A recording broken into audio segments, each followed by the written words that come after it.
Moi, je pense qu'il a voulu racheter l'honneur de la famille. Il espérait leur permettre de vivre une vie normale. D'après vous, qui serait l'assassin? J'en ai pas la moindre idée. Le chef arrive. Elle demande l'aide de la consultante Morgane. Elle espère que Morgane pourra l'aider à résoudre une affaire non résolue d'il y a 10 ans. Est-ce que vous pouvez regarder si on a raté des choses importantes? À vos ordres, boss.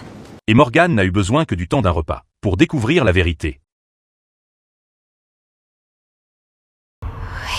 Il y a 10 ans, Barry, le gendre du milliardaire, est mort dans le sauna. La scène ressemblait à un accident dû à l'ivresse. Mais l'autopsie a révélé qu'il est mort d'une fracture du cou. Après avoir examiné toutes les preuves, Morgane a rapidement tiré sa conclusion. Barry a été attaqué dans la salle de bain à l'étage. Kara a immédiatement soulevé une objection. La salle de bain est très loin du sauna. Déplacer un corps de 70 kilos, sans que personne ne le voie est impossible. Morgane n'a pas perdu de temps. Elle a emmené tout le monde sur la scène du crime. L'assassin voit que Barry est vulnérable là dans sa douche. Il ou elle regarde dans la pièce,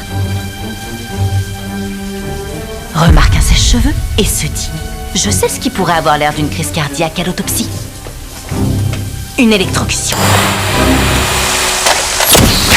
Mais le tueur a négligé un problème. Un sèche-cheveux en court-circuit peut provoquer un incendie. Bien qu'il ait éteint le feu à temps, des traces restent quand même. Toutes les décorations et le papier peint de la pièce sont de style similaire. Pour tenter de dissimuler l'incendie qui s'était produit, le tueur a certainement changé le cache de la prise. Et il y a juste un petit problème.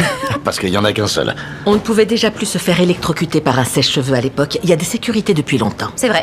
En 1990, la loi de protection des consommateurs a défini des règles qui obligent les fabricants de sèche-cheveux à intégrer des sécurités anti-électrocution. Mais le sèche-cheveux sur la scène du crime date des années 80, donc il n'avait pas de dispositif anti-électrocution. Quant au déplacement du corps, ils ont supposé que le tueur a utilisé le bac à linge de la pièce. Il n'avait qu'à y jeter le corps. C'est comme ça qu'il a descendu le corps. C'est ingénieux, non?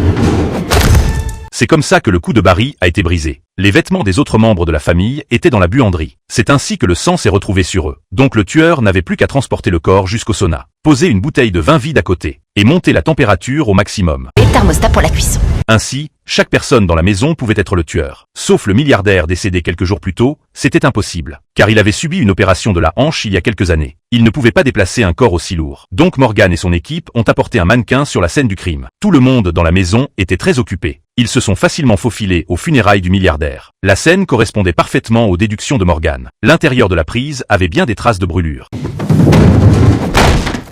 D'où la fracture des cervicales. Un tueur vit encore dans cette maison.